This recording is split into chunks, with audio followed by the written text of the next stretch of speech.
ये दूसरी जंग अजीम का एक ऐसा सच्चा वाकया है जहां 3 अमेरिकी फौजी पैसिफिक ओशन के बीच 34 दिन तक सिर्फ एक छोटी सी लाइफ राफ्ट पर जिंदा रहे। न खाना, न पीने का पानी, न मदद की कोई उम्मीद। पूरी दुनिया को लगा कि वो मर चुके हैं, लेकिन जो अगले 34 दिन उनके साथ हुआ वो सर्वाइवल की तारीख के सबसे हैरान कुन वाकयात में शुमार किया जाता है। कहानी की शुरुआत सन 1942 से होती है। उस वक्त जापान अचानक अमेरिका पर हमला कर देता है। ये हमला ऐसा था जिसने पूरे मुल्क को हिलाकर रख दिया। अब अमेरिका हर कीमत पर इसका बदला लेना चाहता था। इसी मकसद के लिए यूएस नेवी अपने कई एयरक्राफ्ट साउथ पैसिफिक ओशन की तरफ भेजती है। इन सब का सिर्फ एक हदफ होता है, जापानी एयरबेस को तबाह करना। इन्हें एयरक्राफ्ट में एक प्लेन भी शामिल होता है जिसमें 3 लोग मौजूद होते हैं, pilot Harold Dixon, bombardier Tony Pastula और रेडियो ऑपरेटर जीन ऑल्ड्रिच। अपना मिशन कामयाबी से मुकम्मल करने के बाद ये तीनों वापस लौट रहे होते हैं, लेकिन रास्ते में एक मामूली सी गलती इनकी पूरी जिंदगी बदल देती है। इनका प्लेन गलत डायरेक्शन में निकल जाता है, जिसकी वजह से ये रास्ता भटक जाते हैं। इधर उनके फ्यूल की मिकदार भी तेजी से खत्म हो रही होती है। सूरत-ए-हाल को संभालने के लिए जीन ऑल्ड्रिच बैकअप रेडियो से राब्ता करने की कोशिश करता है, लेकिन खराब सिग्नल की वजह से कहीं से भी कोई जवाब नहीं आता। अब तीनों काफी देर तक आसमान में इधर उधर चक्कर लगाते रहते हैं, मगर हर गुजरते लम्हे के साथ फ्यूल मजीद कम होता जाता है। आखिरकार हैरोल्ड डिक्सन एक मुश्किल फैसला लेता है। वो कहता है कि अब हमारे पास सिर्फ एक ही रास्ता बचा है, हमें पैसिफिक ओशन के बीच इमरजेंसी लैंडिंग करनी होगी। वो फौरन अपने साथियों से कहता है कि जितना जरूरी सामान निकाल सकते हो निकाल लो। चंद लम्हों बाद प्लेन समंदर की लहरों पर उतर जाता है। लैंडिंग तो कामयाब हो जाती है, लेकिन अचानक एक नई मुसीबत सामने आ जाती है। हैरोल्ड डिक्सन की सीट बेल्ट फौरन खुल जाती है, जबकि टोनी पस्टुला और जीन ऑल्ड्रिच की बेल्ट फंस जाती है। डूबता हुआ प्लेन उन्हें अपने साथ नीचे खींचने लगता है। दोनों पूरी ताकतवर कोशिश करते हैं। काफी जदोजहद के बाद आखिरकार उनकी बेल्ट भी खुल जाती है। वो तेजी से पानी से बाहर निकलते हैं और तीनों मिलकर एक छोटी सी लाइफ राफ्ट तक पहुंच जाते हैं। लेकिन अब एक नई हकीकत उनके सामने खड़ी होती है। खाने के लिए कुछ नहीं, पीने के लिए कुछ नहीं, क्योंकि सारा सामान प्लेन के साथ समंदर में डूब चुका होता है। अब चारों तरफ सिर्फ बेअंतहा पानी ही पानी नजर आता है। फिर भी तीनों इसी उम्मीद के साथ बैठे रहते हैं कि रेस्क्यू टीम जल्द या बदेर उन्हें ढूंढ ही लेगी। कुछ देर बाद आसमान में एक एयरक्राफ्ट दिखाई देता है। तीनों की उम्मीद एक बार फिर जाग उठती है, मगर उनकी लाइफ राफ्ट इतनी छोटी होती है कि इतनी ज्यादा ऊंचाई से उसे देखना तकरीबन नामुमकिन था, और उनके पास फ्लेयर गन भी नहीं होती ताकि वो कोई इशारा दे सकें।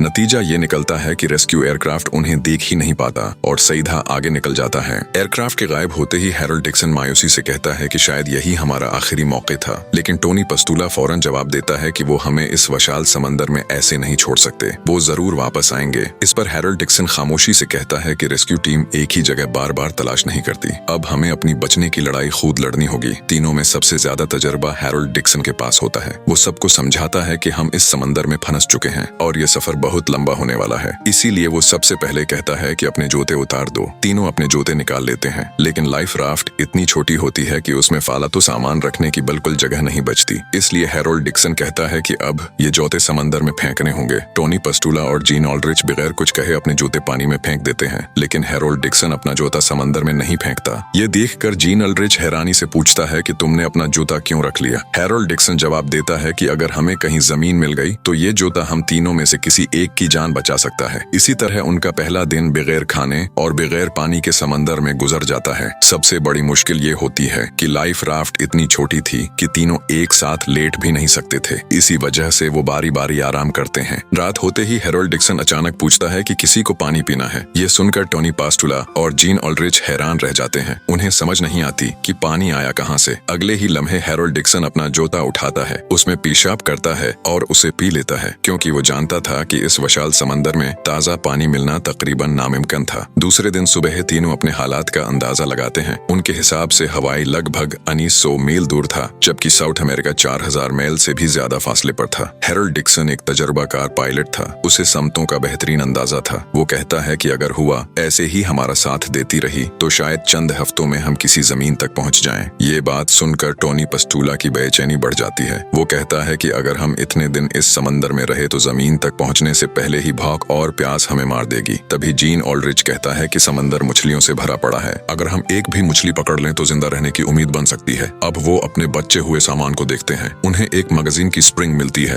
हैरोल्ड डिक्सन उसे मोड़कर मछली पकड़ने का हुक बनाता है और धागे के साथ पानी में डाल देता है। कुछ ही देर बाद धागा जोर से हिलता है। लगता था कि कोई बड़ी मछली फंस गई है, मगर जैसे ही वो उसे खींचते हैं तो धागा टूट जाता है। ये देखकर जीन ऑल्ड्रिच हल्की सी मुस्कुराहट के साथ कहता है कि लगता है पानी के नीचे वाला भी हमसे ज्यादा भूखा है। दिन चढ़ते ही सूरज की गर्मी नाकाबिले बर्दाश्त हो जाती है। जीन ऑल्ड्रिच मजीद बर्दाश्त नहीं कर पाता और सीधा समंदर में कूद जाता है। वो ठंडे पानी में नहाने लगता है। उसे देखकर टोनी पस्तूला भी कूदने ही वाला होता है, लेकिन हैरोल्ड डिक्सन फौरन उसे रुकने का इशारा करता है। वो बताता है कि इस समंदर में शार्क्स की कोई कमी नहीं। ये सुनकर जीन ऑल्ड्रिच भी फौरन वापस लाइफ राफ्ट पर चढ़ाता है। वक्त आहिस्ता आहिस्ता गुजरता रहता है। अब उन्हें इस छोटी सी लाइफ राफ्ट पर 5 दिन हो चुके थे। इन 5 दिनों में न उन्हें खाना नसीब हुआ था और न ही पीने का पानी। इसी वजह से तीनों की ताकत तकरीबन खत्म हो चुकी थी। आखिरकार टोनी पस्तूला की बर्दाश्त जवाब दे जाती है। वो समंदर का पानी पीने लगता है, मगर हैरोल्ड डिक्सन फौरन उसे रुक देता है। वो समझाता है कि नमकीन पानी प्यास खत्म नहीं करता, बल्कि जिस्म को और ज्यादा सुखा देता है। असल में इनकी इस मुसीबत की सबसे बड़ी वजह भी हैरोल्ड डिक्सन की वही गलत डायरेक्शन थी। रास्ता भटकने की वजह से फ्यूल खत्म हुआ और अब तीनों पैसिफिक ओशन के बीच बेबस फंसे हुए थे। इसी दौरान हैरोल्ड डिक्सन को अचानक याद आता है कि उसकी शर्ट की जेब में एक पेंसिल अभी तक मौजूद है। वो फौरन उसे निकालता है और लाइफ राफ्ट के किनारे पर एक चार्ट बनाना शुरू किया, ताकि वो हर गुजरते दिन का हिसाब रख सके और अपनी समत का अंदाजा भी लगाता रहे। अब हैरोल्ड डिक्सन अपनी बनाई हुई चार्ट में हर दिन अपनी अंदाजी पोजीशन नोट करता रहता है। हिसाब लगाने के बाद वो समझ जाता है कि हवा उन्हें मुसलसल जमीन से दूर ले जा रही है। वो अपने साथियों से कहता है कि अगर ऐसा ही चलता रहा तो हम कभी भी किसी किनारे तक नहीं पहुंच सकेंगे। इसीलिए वो अपनी लाइफ जैकेट्स और बचे हुए सामान की मदद से एक आरजी सी एंकर बनाता है। उसका मंसूबा ये था कि ये एंकर राफ्ट को तेजी से बहने से रोके रखेगा और जैसे ही हुआ उनकी मतलूबा समत में चलना शुरू करेगी, वो एंकर निकाल देगा ताकि हुआ खुद उन्हें मंजिल की तरफ ले जाए। इसके बाद तीनों खामोशी से दुआ करते हैं। जीन ऑल्ड्रिच कहता है कि हमसे जिंदगी में बहुत सी गलतियां हुई हैं, लेकिन अब हमें सिर्फ आपकी मदद चाहिए। टोनी पस्तूला भी हाथ उठाकर कहता है कि अब हमें सबसे ज्यादा बारिश की जरूरत है। अगर बारिश हो गई तो कम से कम पानी तो मिल जाएगा। लेकिन काफी देर तक आसमान साफ रहता है।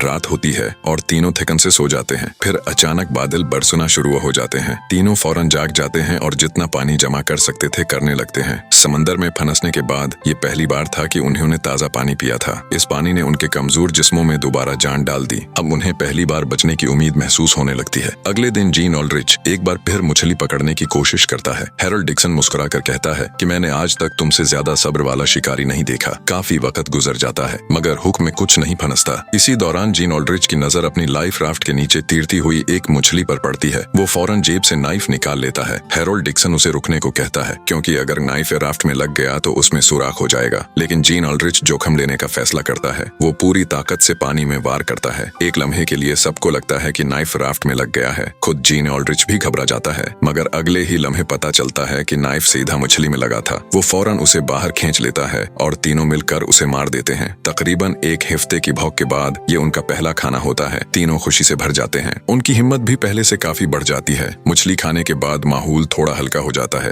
हैरोल्ड डिक्सन मुस्कुराते हुए कहता है कि जब मैं घर वापस जाऊंगा तो मेरी बीवी मुझसे बहुत नाराज होगी। फिर वो दवनों से पूछता है कि क्या तुम्हारी शादी हुई है। टोनी पस्तूला हंसते हुए कहता है कि शादी तो नहीं हुई, लेकिन मेरी एक गर्लफ्रेंड जरूर है। इस पर जीन ऑल्ड्रिच जवाब देता है कि न मेरी शादी हुई है और ना ही मेरी कोई गर्लफ्रेंड है। टोनी पस्तूला मजाक करते हुए कहता है कि फिर वापस जाकर मेरी बहन से मिल लेना। ये तीनों अभी हंसी मजाक में मसरूफ ही होते हैं कि अचानक कई शार्क्स उनकी लाइफ राफ्ट के गर्द चक्कर लगाने लगती हैं। एक लम्हे में सबकी हंसी गायब हो जाती है। तीनों खामोश बैठे रहते हैं। खुशकिस्मती से शार्क्स हमला नहीं करते हैं और आहिस्ता आहिस्ता वहाँ से चली जाती हैं। दिन ढलते ही भूख और कमजोरी दोबारा उन पर हावी होने लगती है। थोड़ी देर बाद जीनी ऑल्ड्रिच लापरवाही से अपना हाथ पानी में डालता है। अचानक एक शार्क उसके हाथ पर हमला कर देती है। उसका हाथ जख्मी हो जाता है, लेकिन खुशकिस्मती से जख्म ज्यादा गहरा नहीं होता। अगले दिन जीन ऑल्ड्रिच दूर उफुक पर एक जगह की तरफ इशारा करते हुए कहता है कि शायद वहाँ कोई इसलैंड है, मगर टोनी पस्तूला उसे समझाता है कि ये सिर्फ भूख और थकन की वजह से आंखों का धोखा भी हो सकता है। सामने हकीकत में कुछ भी नजर नहीं आ रहा था। अब उन्हें समंदर में 15 दिन गुजर चुके थे। इसी दौरान टोनी पस्तूला के हाथ में एक गन होती है। अचानक जीन ऑल्ड्रिच धीमी आवाज में कहता है कि खामोश रहो, गन मुझे दो। टोनी पस्तूला नजर उठाकर देखता है तो एक परिंदा उनकी लाइफ राफ्ट पर आकर बैठ चुका होता है। मौका जाया किए बगैर जीन ऑल्ड्रिच फौरन गोली चलाता है। परिंदा मर जाता है, लेकिन बदकिस्मती से सीधा समंदर में जा गिरता है। ये देखते ही हैरोल्ड डिक्सन बगैर सोचे पानी में कूद जाता है। वो बड़ी मुश्किल से परिंदे को पकड़ लेता है, लेकिन उसी लम्हे एक बड़ी शार्क उसकी तरफ तेजी से बढ़ने लगती है।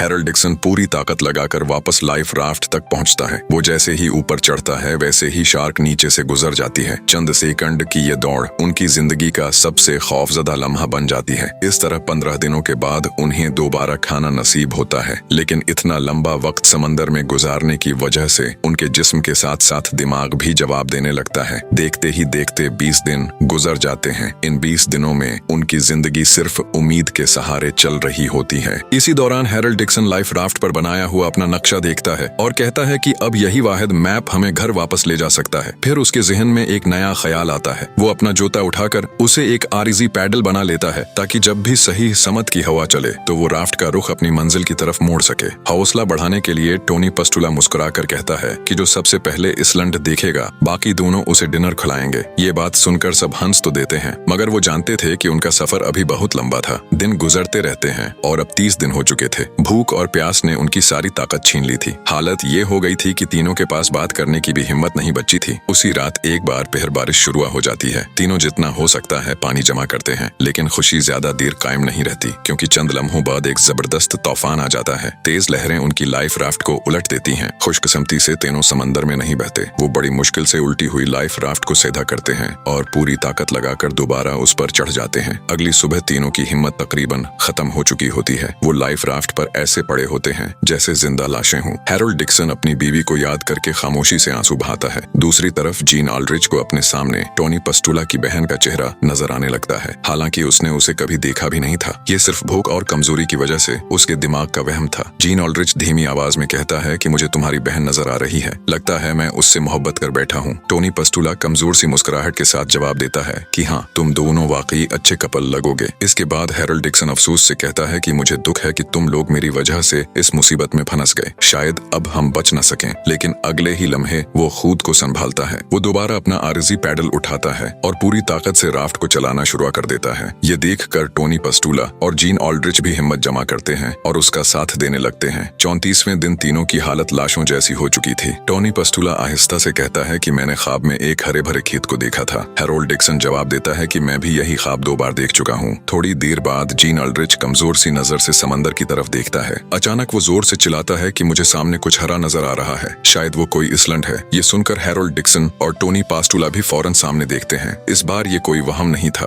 वाकई दूर एक छोटा सा इसलैंड मौजूद था। तीनों के चेहरों पर कई दिनों बाद उम्मीद वापस आ जाती है। वो अपनी बची कुछ ताकत जमा करते हैं और लाइफ राफ्ट को उस तरफ धकेलना शुरू कर देते हैं। कई घंटों की जदोजहद के बाद वो आखिरकार किनारे तक पहुंच जाते हैं। जमीन पर कदम रखते ही तीनों थिकन से वहीं गिर जाते हैं। 34 दिन तक पैसिफिक ओशन में भटकने के बाद वो आखिरकार जिंदा जमीन पर वापस आ चुके थे। सामने बने छोटे छोटे घर उनके लिए नई जिंदगी की खुशखबरी बन जाते हैं। मूवी के आखिर में बताया जाता है कि हैरोल्ड डिक्सन, टोनी पस्टुला और जीन ऑल्ड्रिच ने सिर्फ एक छोटी सी लाइफ राफ्ट के सहारे तकरीबन 1000 मील का हैरत अंगेज सफर तय किया था। उनकी ये हकीकी कहानी आज भी हिम्मत, सब्र और उम्मीद की सबसे जबरदस्त मिसाल मानी जाती है। अगर आपको वीडियो पसंद आई हो तो वीडियो को लाइक कीजिए और इसी तरह की मजीद जबरदस्त मूवी स्टोरीज के लिए हमारे चैनल को सब्सक्राइब करना बिल्कुल मत भूलें।